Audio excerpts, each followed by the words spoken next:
this is the first week Andromeda will really get into its philosophy and grand ideas. Specifically, this episode is going to tell us pretty much everything we need to know about the Nietzscheans. And we start that with the Andromeda responding to a distress call of a battle between the Thon 3 Cool and the Nietzscheans. The Nietzscheans destroy a number of the Than ships, but the Andromeda manages to rescue one, and another gets away to call the cavalry. The weapon doing the damage is a massive plasma cannon built into the asteroid. While it can pick off the tiny Than ships easily enough, against the Andromeda it's more of an even fight. The alpha of the Nietzscheans, Guderian of the Orca Pride, calls Dylan to end the standoff. Are you allied with the bugs? No, I represent the system's commonwealth. The Commonwealth? Why not the Confederate States of America or the Lost Knights of Teutonia 6? We're here to help. Why am I not surprised that nearly 4,000 years in the future, there are still morons with the South will rise again bumper stickers on their spaceships? Dylan extends the hand of friendship regardless. The man who 15 seconds ago mocked the idea of the Commonwealth says Dylan should come down to their colony to negotiate, and that maybe he's open to joining this restored Commonwealth. Our heroes are, fortunately, not that stupid. It was a common tactic during the war to use High Guard captains against their crews as human shields. Tyr volunteers to go down by himself in a Lancer drop pod, a small invasion vehicle. Upon landing,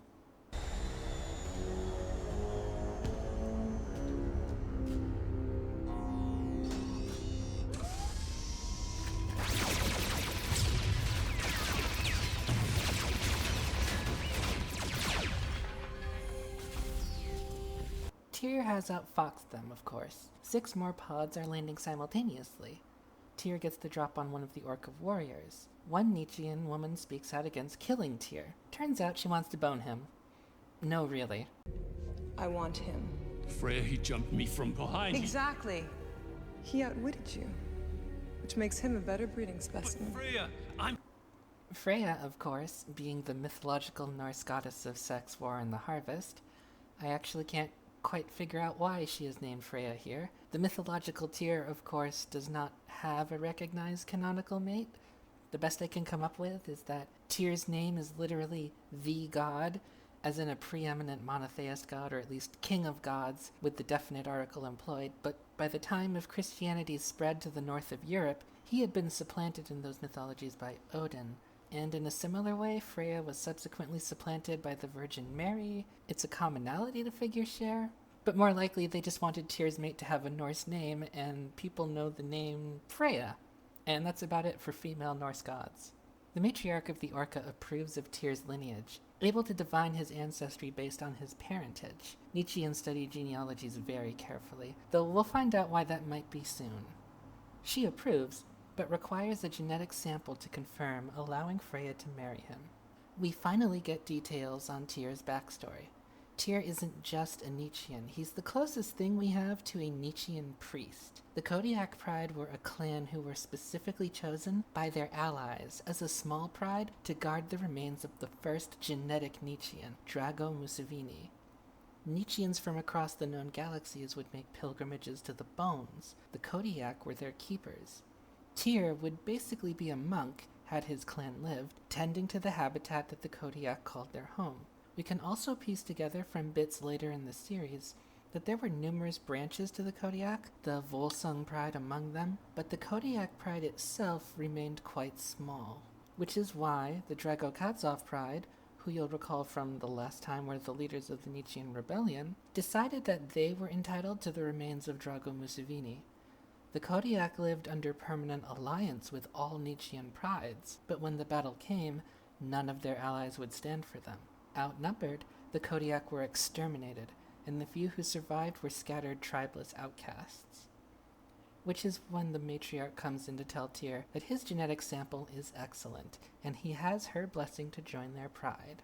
And this leads us to perhaps my favorite scene of the episode, and possibly my favorite Dylan scene of all time. People in your faith, do they practice confession? If they like. Why? I have something to confess. I'm here to make peace with the Nietzscheans. But inside me, I want to kill every single one of them. For real-world context, this is only a year after The Sopranos first aired. The Wire and Battlestar Galactica were in development, but still years away, and Breaking Bad was a distant dream. Having the lead come out in the 5th episode with such an ugly shade to his character is a refreshing move. Dylan is conflicted, mostly because of Gaheris Rade, his first officer and best friend. He blames Rade for betraying him, and he blames himself for trusting a Nietzschean so that the rebellion got past his ship.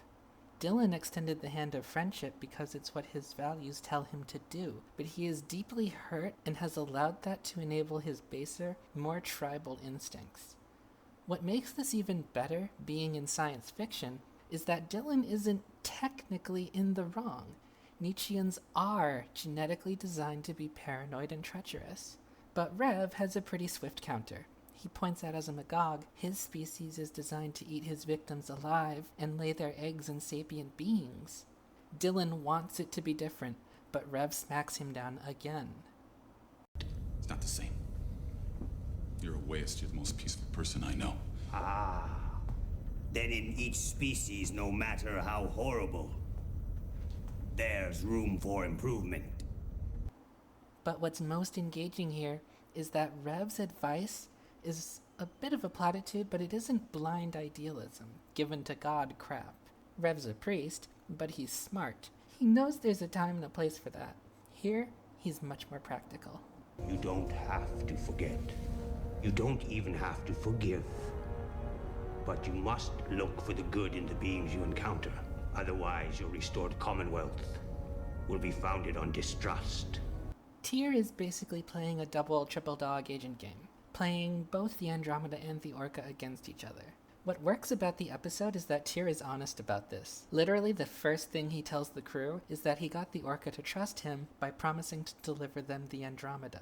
He's scheming in plain sight, assuring both sides that theirs is the one he's really on, and Cobb sells this performance flawlessly. It is framed with a slight bias towards the Andromeda, probably because the director or somebody didn't want to ostracize the character so early in the series. The schematics Tyr steals from the Orca reveal the cannon is also an engine, which the Orca used to alter their orbit. But because of the standoff, the Orca can't transform and roll out, which is what's making them desperate. When Tyr returns, Guderian immediately clocks him. He found Tyr downloaded the schematics to their plasma cannon. Tyr breaks easily though, and this is probably the source of the implicit bias. Tyr, as I said, is quite open with the Andromeda crew about his operations on the asteroid, but while with the Orca, he's more fast-talking his way out of getting shot, the literal gun held to his head. This prompts Dylan to have a flashback to a conversation with Rade. We'll see throughout the early seasons that Rade did continuously drop hints to Dylan that he only recognizes in hindsight, like here, that Dylan should never trust a Nietzschean. This episode doesn't have a lot in terms of plot. It's a generic introduction to Nietzschean culture. The actual movements from scene to scene are quite basic and simple. So now seems like a good time to elaborate on Nietzscheans more than we have so far. Nietzscheans are an amalgamation of 3 major schools of thought.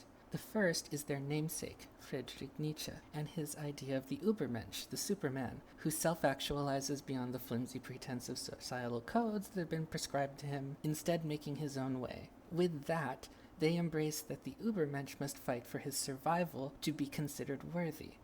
Look at the Orca here, living on an asteroid as pirates to make their living. No cushy cities, no luxuries. This is basically hard frontier living. Nietzscheans are also relatively nihilistic, as we see in how easily they welcome Tyr into their ranks. What matters was that Tyr won. His survival, how he did it, how honorably or how tactfully, is immaterial. If he had just beaten Dimitri senseless with one punch, they would have rationalized away Tyr's great strength. If he had outgunned them in a firefight, his reflexes would have been commended. How Tyr turned his weak position into a strong one does not matter morally to the Nietzscheans. Tyr won, therefore he gets to define what is moral. The second is Ayn Rand. Randian references pop up all over the series in relation to Nietzschean culture. Tyr is seen reading her books, the Nietzschean homeworld is called Fountainhead, and the birthplace their race was called Ayn Rand Station. Nietzscheans, as we see this week, are extremely self-centered and agnostic.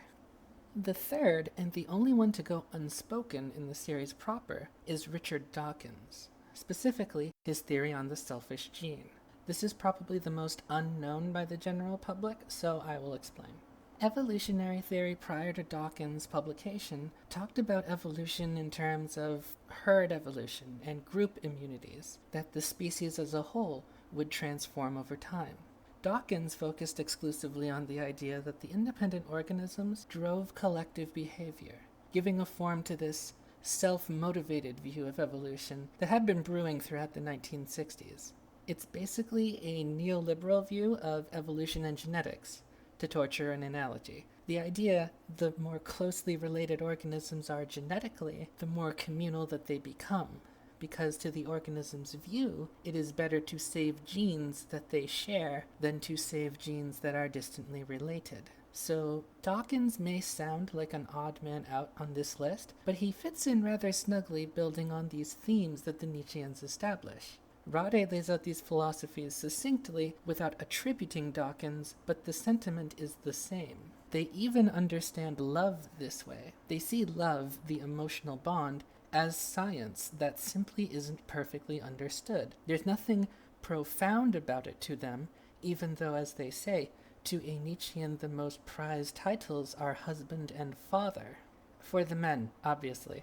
Women are not exactly given the equal setting at the table here, before we romanticize Nietzschean culture too much. Women do choose their mates, and it's implied that Nietzscheans would snub the very concept of rape, so this gives them sort of a power in their dynamics. But this power is pretty empty, only able to wield their ability to carry children as a weapon, either giving or withholding sex, so basically they're second-wave radical feminists. But the Nietzscheans are at least consistent, and that's something to respect. And when they are inconsistent, it tends to be in good ways, like not killing sterile women and allowing them to become warriors, rather than sweeping sexual assault under the rug. Also, props for calling 20 years early that Dawkins would align himself with alt-right adjacent pieces of shit. Tyr has left a back door which blinds the Andromeda sensors to his counter to their plasma cannon. The Orca used this to board the ship.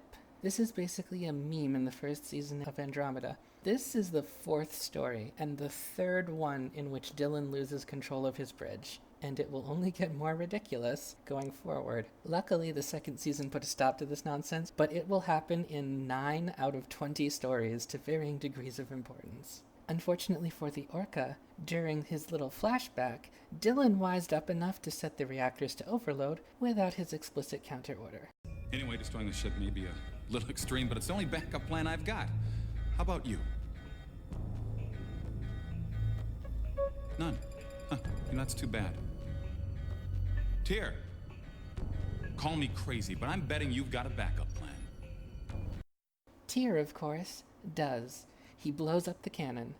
Dylan offers to defend the Orca if they would sign the Commonwealth Charter, which feels a little coercive and a bit thirsty to me. What guarantee does Dylan have that these pirates, as he has called them 30 seconds earlier, would honor that treaty? Guderian won't, of course.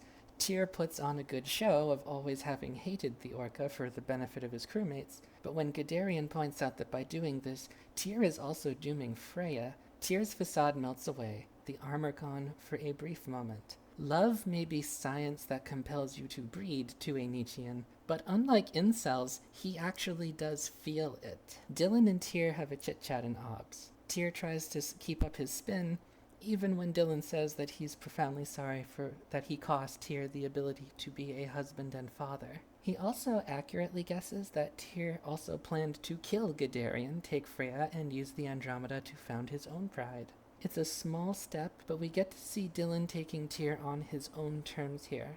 The hatred he spouted for Rade earlier was racially motivated for Dylan, but he has come to understand that the real racism there was that he felt betrayed because he held Rade to human standards, ignoring or diminishing Rade's own personal and biological views. This isn't a resolution to that betrayal, not at all. This is an ongoing arc for the character, to come to terms with this prejudice he feels, and it will take him most of the next 2 years to get over this. But Dylan does move forward in that he's able to see Tyr for who and what he is, and to not demand more or less than that. Are you endeavoring to trust me, then? I trust Tyr to be Tyr.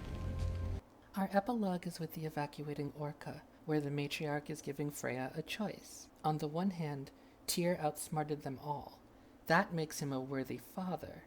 On the other hand, he betrayed the orca, which makes him an unworthy husband. And we won't get to find out what Freya has chosen for some time yet to come.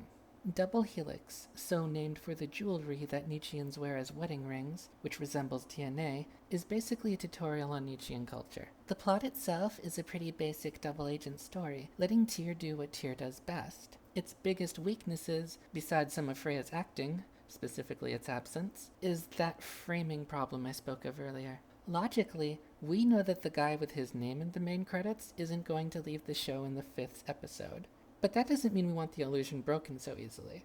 The flip side, of course, is that Guderian is a wonderful villain. He's basically a pirate jock, charming, full of himself, and clever, and it's good to see our heroes beat villains who aren't as big dangers to themselves as to the heroes. And by Andromeda standards of guest acting, he is miles taller than a lot of the other guest stars. Dimitri and the matriarch have some stunted delivery, Dimitri for hamming it up, and the matriarch because she seems uncomfortable with the material, though I think that's a direction problem. She doesn't feel fully realized in the performance. But they aren't distractingly bad like Freya can sometimes be.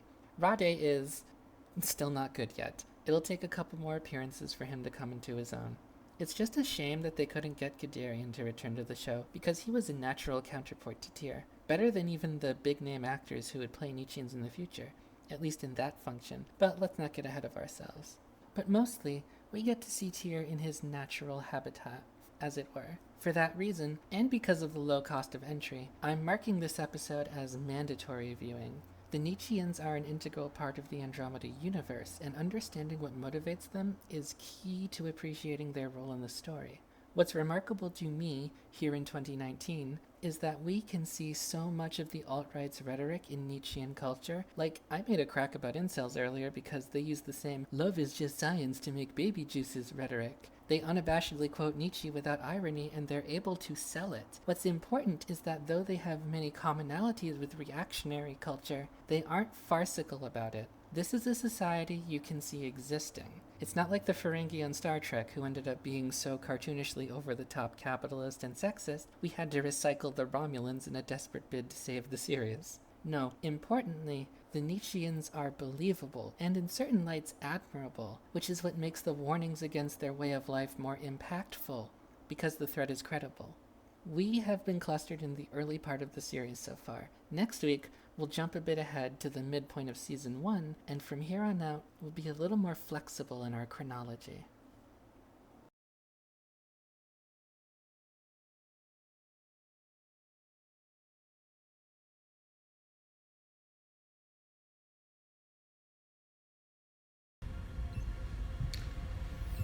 We were in hydroponics. We were talking about games. So you don't remember being on Ob's deck with the president? No. But I'm going to assume our meeting didn't go well.